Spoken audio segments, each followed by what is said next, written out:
ಈಗ time 7:30. Sunrise ಆಗಿ 1-1/4 ಗಂಟೆ ಮೇಲಾಗಿದೆ. ಎಲ್ಲ ಎದ್ದಿದ್ದೀರಾ? ಸನ್ರೈಸು ಸೂರ್ಯೋದಯ ಒಂದಿನ 6 ಗಂಟೆ 10 ನಿಮಿಷಕ್ಕಾಗತ್ತೆ, ಒಂದಿನ 6:12 ನಿಮಿಷಕ್ಕಾಗತ್ತೆ,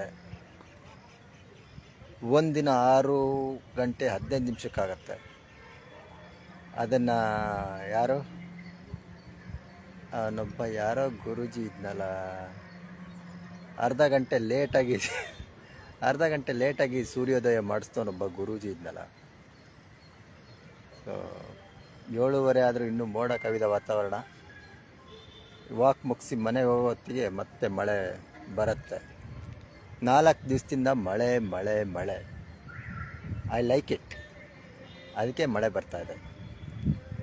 ನಮಗೇನು ಇಷ್ಟನೋ ಮಲೆನಾಡೋರಿಗೆ ಮಳೆ ಇಷ್ಟ.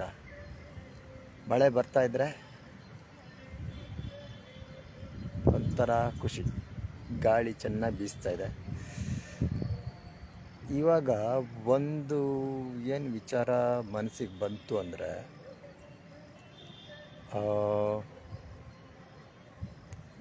ಈಗ ಒಂದು ಜನರಲ್ಲಾಗಿ ಹೇಳ್ತೀನಿ, ನಿಮಗೆ ಒಂದು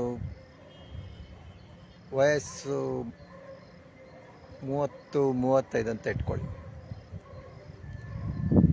35 ನೀವು ಹೇಗೆ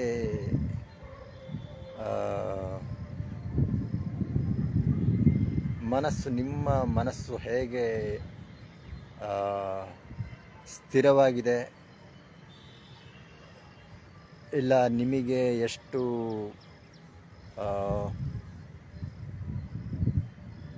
ಭಯ ಕೋಪ ಎಲ್ಲ ಏನಿದೆ, ಅದರ 4-5ರಷ್ಟು ನಿಮ್ಮ ಮಕ್ಕಳು, ಅಂದರೆ 4 ವರ್ಷ 5 ವರ್ಷ ಇಲ್ಲ 8-10 ವರ್ಷದ ಮಕ್ಕಳು, ಅವರಿಗೆ ಈಗ ನನಗೆಷ್ಟು ಭಯ ಆಗ್ತದೆ ಅದ್ರ 5-6 ಪಟ್ಟಿನಷ್ಟು ಜಾಸ್ತಿ ನನ್ನ ಮಗ ಅಥವಾ ಮಗಳಿಗಾಗತ್ತೆ. ಸೊ ಭಯದಿಂದ ಹೇಗೆ ಇದು ಮಾಡಬೇಕು ಅಂತ ನಾನು ತಿಳ್ಕೊಬೇಕು. ನಾನು ಭಯ ಕಡಿಮೆ ಮಾಡಿಕೊಂಡ್ರೆ ನನ್ನ ಮಗ ಅಥವಾ ಮಗಳಿಗೂ ಭಯ ಕಡಿಮೆ ಆಗತ್ತೆ. ನನ್ನ ಮನಸ್ಸು ಎಷ್ಟು ಸ್ಥಿರವಾಗಿರುತ್ತೆ, ಮನೆ ವಾತಾವರಣವೂ ಅಷ್ಟೇ ಚೆನ್ನಾಗಿರುತ್ತೆ, ಮಕ್ಕಳು ಖುಷಿಯಾಗಿ ಆಟಾಡ್ಕೊಂಡು ಹೋಗ್ತಾರೆ. ಸೊ ದೊಡ್ಡವರೇ ಭಯ ಅಂತ ಓಡಾಡ್ತಾ ಇದ್ದರೆ ಇನ್ನು ಮಕ್ಕಳ ಕತೆ ಏನಾಗಬೇಕು ಯೋಚನೆ ಮಾಡಿ. ಭಯ ಕೋಪ ಅದನ್ನೆಲ್ಲ ದೊಡ್ಡವರು ಅಂದರೆ ತಂದೆ ತಾಯಿ ಕಡಿಮೆ ಮಾಡ್ಕೊಬೇಕು. ಈಗ ಜಾಸ್ತಿ ಟೈಮು ತಾಯಿನೇ ಮಕ್ಕಳ ಜೊತೆ ಇರೋದ್ರಿಂದ ತಾಯಿಗೆ ಅಂದರೆ ಮಹಿಳೆಯರಿಗೆ ಭಯ ಮತ್ತು ಕೋಪ ಕಡಿಮೆ ಮಾಡ್ಕೊಳೋದು ಅಭ್ಯಾಸ ಮಾಡಬೇಕು. ಇವಾಗ ಮಕ್ಕಳೆಲ್ಲ ನೀವು ರಿಯಾಕ್ಟ್ ಮಾಡ್ತೀರಾ, ಮಕ್ಕಳು ಓವರ್ ರಿಯಾಕ್ಟ್ ಮಾಡ್ತಾರೆ. ನೀವು ಸ್ವಲ್ಪ ಭಯ ಬೀಳ್ತೀರಾ, ಮಕ್ಕಳು ಅದರ 5-6 ಪಟ್ಟು ಜಾಸ್ತಿ ಭಯ ಪಡ್ತಾರೆ. ಸೊ ನಿಮ್ಮ ಭಯನ ನೀವು ಕಡಿಮೆ ಮಾಡಿಕೊಂಡ್ರೆ ಮಕ್ಕಳಿಗೂ ಭಯ ಕಡಿಮೆ ಆಗತ್ತೆ. ಅದೇ ಯಾರ ಜೊತೆಗಿರ್ತೀವೋ, ಈಗ ಧೈರ್ಯವಾಗಿರೋರ ಜೊತೆ ಇದ್ದಾಗ ನಮಗೂ ಧೈರ್ಯ ಅನಿಸುತ್ತೆ, ಭಯ ಬೀಳೋರ ಜೊತೆ ಇದ್ದಾಗ ನಮಗೂ ಒಂಥರ ಭಯ ಅನಿಸುತ್ತೆ. ಅದೇ ಮಕ್ಕಳಿಗೂ ಅದು ಸ್ವಲ್ಪ ಜಾಸ್ತಿ, ಮಕ್ಕಳು ಸೆನ್ಸಿಟಿವ್ ಇರ್ತಾರಲ್ಲ, ಹಾಗಾಗಿ ಅವರಿಗೆ ಇನ್ನೂ ಸ್ವಲ್ಪ ಜಾಸ್ತಿ ನಮಗೆ ಸ್ವಲ್ಪ ಭಯ ಆದರೆ ಮಕ್ಕಳಿಗೆ ಜಾಸ್ತಿ ಭಯ ಆಗುತ್ತೆ. ಅದು ಪ್ರಮಾಣ ಎಷ್ಟು ಅಂತ ಹೇಳೋಕ್ಕಾಗಲ್ಲ, 5-6 ಪಟ್ಟು ಅಂತ ಸುಮ್ಮನೆ ಹೇಳಿದ್ದು ನಾನು ಅಷ್ಟೇ. ನಾ ಹೆಂಗೆ ಅಳತೆ ಮಾಡಿದೆ ಅಂತೆಲ್ಲ ಕೇಳಬೇಡಿ ಕಮೆಂಟಲ್ಲಿ ಬಂದು. ಒಂದು ಉದಾಹರಣೆ ಏನಂತೀರಾ, ಈ ಥರ ಪರಿಸ್ಥಿತಿಗಳು ಹೇಗೆ ನಿಭಾಯಿಸೋದು ಅನ್ನೋದು ದೊಡ್ಡವರು ಫಸ್ಟು ತಿಳ್ಕೊಬೇಕು.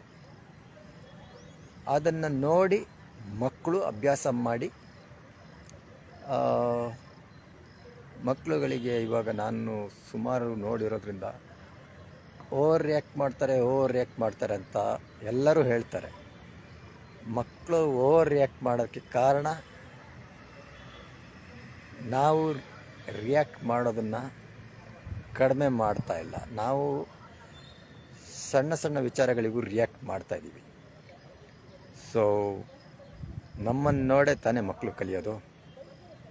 ಸೊ ರಿಯಾಕ್ಟ್ ಮಾಡೋದನ್ನು ಕಡಿಮೆ ಮಾಡಿ ಸ್ವಲ್ಪ ಧೈರ್ಯ ತಂದ್ಕೊಳ್ತಾ ಭಯ ಏನು ಕಾರಣ ಏನಂತ ನೋಡಿದ್ರೆ ಭಯ ಕಡಿಮೆ ಆಗುತ್ತೆ. ನಿಮ್ಮ ಭಯ ಕಡಿಮೆ ಆದರೆ ಮಕ್ಕಳಿಗೂ ಭಯ ಕಡಿಮೆ ಆಗುತ್ತೆ. ಸೊ ನಿಮಗಾಗಿ ನೀವು ಮನಸ್ಸಿನ ಬಗ್ಗೆ ಎಷ್ಟು ತಿಳ್ಕೊಳೋಕ್ಕೆ ಪ್ರಯತ್ನ ಪಡ್ತಿರೋ, ನಿಮ್ಮ ಮಕ್ಕಳಿಗಾಗಿ ನೀವು ಇನ್ನೂ ಜಾಸ್ತಿ ಪ್ರಯತ್ನ ಪಡಬೇಕು ಮನಸ್ಸಿನ ಬಗ್ಗೆ ತಿಳ್ಕೊಳೋಕ್ಕೆ. ಏನಂತೀರಾ, ಕಲ್ಲನ್ನು ಒಡೆದು ಪುಡಿ ಮಾಡ್ಬೋದು, ಕಬ್ಬಣನ ಬಗ್ಗಿಸಿ ಇದೆಲ್ಲ ಮಾಡ್ಬೋದು. ಆದರೆ ಮನಸ್ಸನ್ನು ಸುಲಭ ಅಲ್ಲ. ಮನಸ್ಸನ್ನು ಸ್ಥಿರವಾಗಿಟ್ಕೊಳೋದು ಅಭ್ಯಾಸ ತುಂಬ ಅಭ್ಯಾಸ ಮಾಡಬೇಕು. ಯಾಕಂದರೆ ಹೊರಗಿನ ಯೋಚನೆಗಳು ತುಂಬ ಬರುತ್ತೆ. ಅದನ್ನೆಲ್ಲ ಫಿಲ್ಟ್ರ್ ಮಾಡೋಕ್ಕೆ ನೀವು ಅಭ್ಯಾಸ ಮಾಡಿಕೊಂಡ್ರೆ ನೀವು ಬಚಾವಾಗ್ಬೋದು. ನಿಮ್ಮನ್ನು ನೋಡಿ ನಿಮ್ಮ ಮಕ್ಕಳು ಕೂಡ ಅಭ್ಯಾಸ ಮಾಡ್ತಾರೆ. ನೋಡಿ ಎಷ್ಟು ಮೋಡ ಎಷ್ಟಿದೆ. ಮೋಡನೇ 7:45 ಆಗ್ತಾ ಬಂತು, ಇನ್ನೂ ಬಿಸಿಲು ಇಲ್ಲ, ಮೋಡನೇ ಇದೆ. ಇನ್ನೊಂದು ಅರ್ಧ ಗಂಟೆಗೆ ಮಳೆ ಶುರು ಆಗುತ್ತೆ. Shivamogga freedom park location, Shivamogga freedom park ground ಮಧ್ಯದಲ್ಲಿದ್ದೀನಿ.